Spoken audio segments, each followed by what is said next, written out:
Hello comrades, my name is Fritz and welcome back to Kerbal Space Program New Horizons.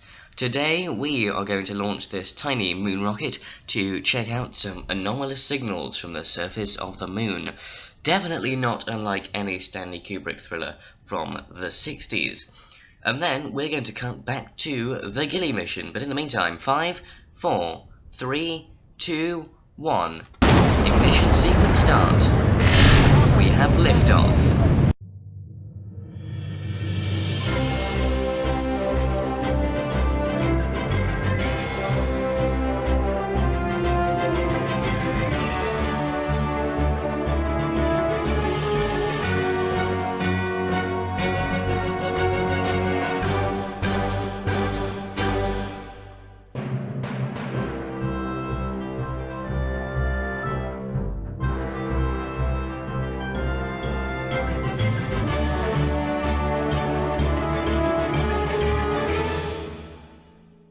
I'm back! Yes, I am back with another episode of this modded Kerbal Space Program Career Mode Let's Play series. That was a mouthful. Anyway, yes. In the previous episode, well actually in the episode before that, we landed on Gilly with Malvis Kerman, and we planted a flag, we did some science. We are now up to about 2 million funds on our science contract widget, where is that? And it currently doesn't load. That might be an issue with mods, I'm not sure why that's happening. And when we get back, we should probably invest that money in some various lucrative Kerbal industry like blood diamonds or human trafficking. But anyway, yes, let us start the perilous journey back home. You can see because the Gilly's gravity is so low, we do actually have an orbit displayed on the screen here, but that is not the case. So what we're going to do is try and launch into this very high, well actually it's not very high at all, it's very low as you can see by the, the reason why it's in such a high orbit and not close is because the time warp around such a small planet is going to be intolerably low. So we're going to leave the surface of Gilly in 3, 2, 1, fire up the engines. I have 4 engines on the spacecraft, but I am only using 2. We're going to fold in the landing legs, and we are going to see how far this can take us. Whoa, okay, we're having a bit of a... we've got a wicked shimmy going on here. I'm going to turn off the SAS. Let the spacecraft roll, that's a bit disconcerting. Malvis Kerman, having not so much the ride of his life, more kind of quite a sickening ascent trajectory here. I'll probably pull this around a bit more till we find... aha! This looks good. Yeah, that's very nice. Just behind the nav ball, the 2 pink markers are converging. See if we can get that perfect. What's our intercept? 2.7 kilometers. Okay, so we can deal with that. Let's head over to our node, which is in 10 seconds time, and flatten out against the horizon. Roll like so. And head off. Whoa, okay. Bit too much on the thrust there. Okay, we are indeed in sight of our target, as you can probably see, because we are in sight of it, naturally. And getting ready to pass it up here, we can afford to get in a bit closer. Intercept says 2.7, so what we're going to do is kill the velocity and then head round towards our target. Not that way. There it is. Find the pink little marker, and just begin to slowly inch forward.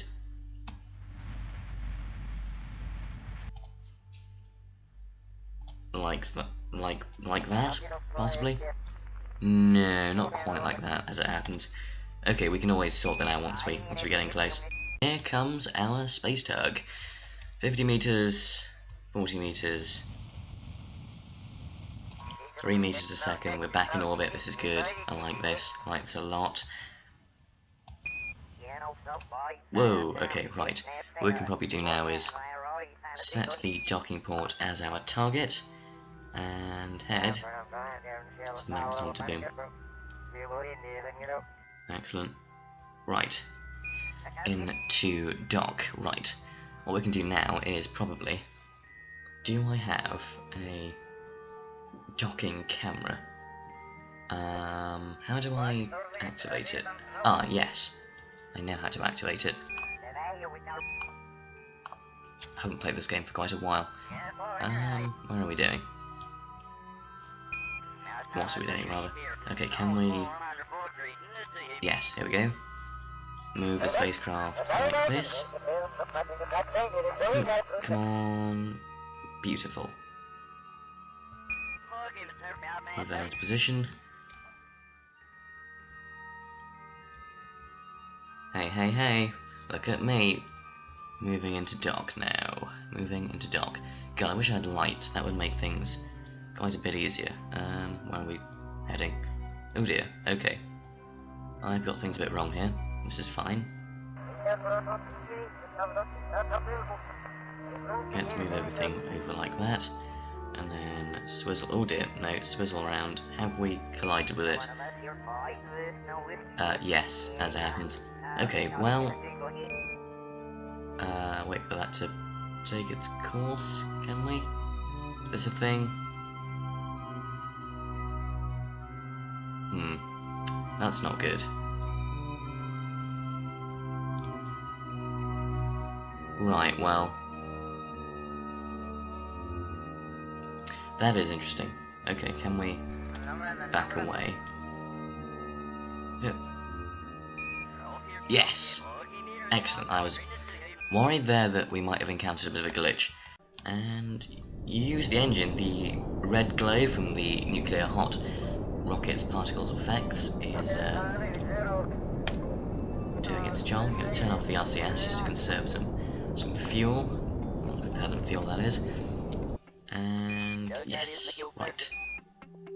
In orbit around Eve. We are also going to have to achieve escape velocity at that. At which point, yeah, 800 meters per second is not bad at all. So, right, Kerbin. Where is Kerbin? Okay, here we are with the burn, and it's going well. We are burning through that fuel nicely. Hopefully not too nicely, otherwise we won't make it back, which could be an issue, and something that almost happened with the June mission. Anyway, the engines are heating up a bit, so we'll slow down a bit. 2 meters per second. That should have given us a bit of escape velocity. Yes, that's very nice. Okay, I think it's finally time to actually bid goodbye to Eve, so time warping now. And we have entered interplanetary space. It really is always a good feeling when you've completed a successful mission on the surface of a different planet and you are burning for home, burning relentlessly to return to your home planet. And look at Malvis Kerman, he looks absolutely ecstatic. In any case, the engine is getting rather toasty in scientific terms, but it does look like we will complete burn with some, you know, a stopgap of temperature in a sort of thermodynamic window where the engine won't explode, hopefully. I'm running on fine controls, putting the directional attitude stuff on the fine control mode, as you can see, because the roll pitch and yaw sensors are in light blue. That means we are using a bit less fuel, and we'll slowly shimmy it round, oh dear, onto the blue marker. Time now for what is always the most dangerous part of any mission, and that is of course the return trip. Frame rate usually starts to drop around this time, but we'll deal with that in due course. It looks like we're going to come down somewhere near the poles, probably on the grasslands at some stage. More likely is that we might actually end up just missing the ground, but it looks like we are hitting our periapsis. There is the land that we want to reach, and I might start thinking about actually dropping this nuclear tug at Malvis Kerman, looking apprehensive as his craft hurtles at 3 kilometers per second out towards the atmosphere, and it looks like we've actually missed the atmosphere altogether. This could be an issue. Okay, we're back where we started again, and basically we've hit the poles here, as you can see, and so we're going to have another go at trying to bleed off some more speed. Ideally I would have done this at the apoapsis, but I decided that I'm not going to go headlong into the atmosphere just yet. Either way, what we can do is drop the periapsis a bit further and see what this does. Not much as it happens, so we're going to have a maneuver node set up here, try to burn a bit radially, just to get our periapsis down slightly. Get that down to about 29 kilometers. 21. We should then have, let's see, a bit of a safety margin in terms of, have we run out of monopropellant? Apparently we have. This could be an issue. Right, well, let us see what this is all about. Can we control from the nuclear tug as well?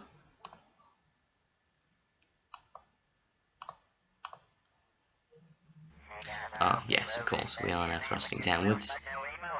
This could be a problem. Are we going to skim off the atmosphere again? This is going to be one wild ride if we don't. But hopefully we might be able to actually get down this time.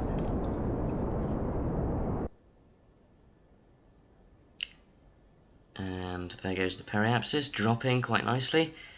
Whoa, okay, we don't want that. We don't want that at all.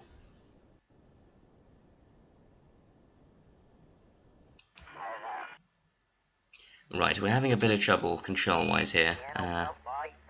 This could be a small problem. It's 100 meters per second. It shouldn't be too difficult to kill off in a jiffy. However, it looks like we might be running out of time in terms of trying to get down into the atmosphere. That's the key thing here. And Z, power. Right, is this going to be enough? It's a 6-year mission, and I honestly don't know. It is. It might just be enough, and I'm not going to jettison the nuclear tug just yet, but once we get a clear indication of a landing site, hopefully we will then see where we can land and deal with that accordingly.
Then the vehicle is about to go subsonic.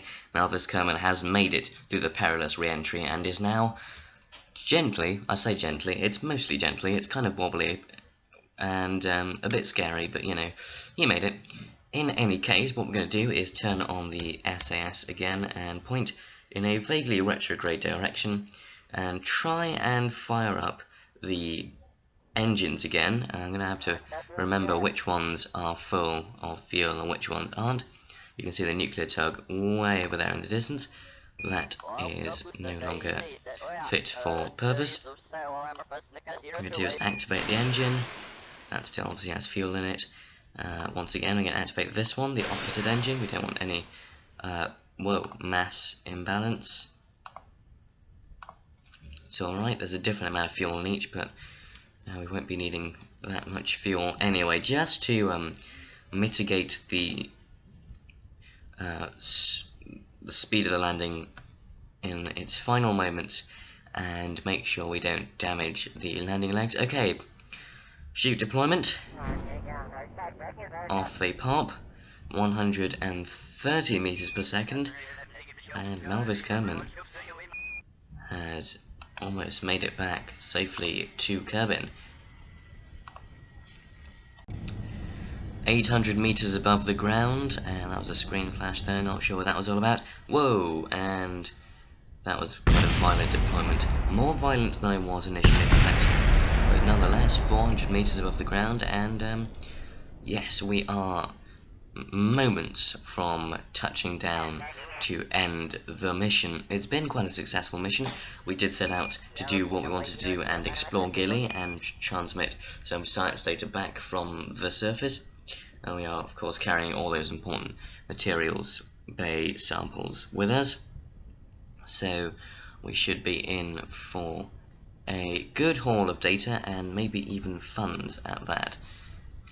Now, what I want to do is probably slow down my descent when we're about 90 meters above the ground, drop it to about 3 or 4 meters per second if we can.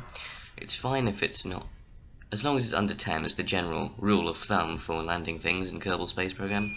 Obviously that depends on the strength of your landing legs and so forth, but here we come. 7 meters per second. 5 and touchdown. Okay, here we are back at the Kerbal Space Center, and boy, we have quite a significant haul. We have actually earned 1,093 science on the mission, and also we've got a lot of our funds back. Parts, let's see. Well, that is a lot of science from all that stuff. And obviously these are all the parts on the lander. And the funds, we've recovered 35,000 funds, which takes us up to almost 3 million in total, and we've actually advanced to level 4, so yeah. That was a very, very successful mission. We do still have quite a bit of the tech tree to go through, as you will no doubt see in a moment, as we just pan through all of this stuff here. Although it does mean that we can actually unlock some of the stuff that we haven't yet gone through. So yeah, that's fine. I've just basically been banking some science until we can do a big collection. And with that, we conclude Season 1 of Kerbal Space Program New Horizons. It's been an enjoyable series over the last year. We've been to the Moon, we've been to Duna several times, we've been to Ike, and now, most recently, to Gilly. And I think this is a good note to wrap up Season 1. I will return in due course. I don't actually know when that will be, but if you follow my Twitter account, you will be able to find out nearer the time. But yes, it has once again been enjoyable, and thanks to you, thank you for all of your support to make this series what it has become. And yes, on that note, my name is Fritz, and I will of course see you next time.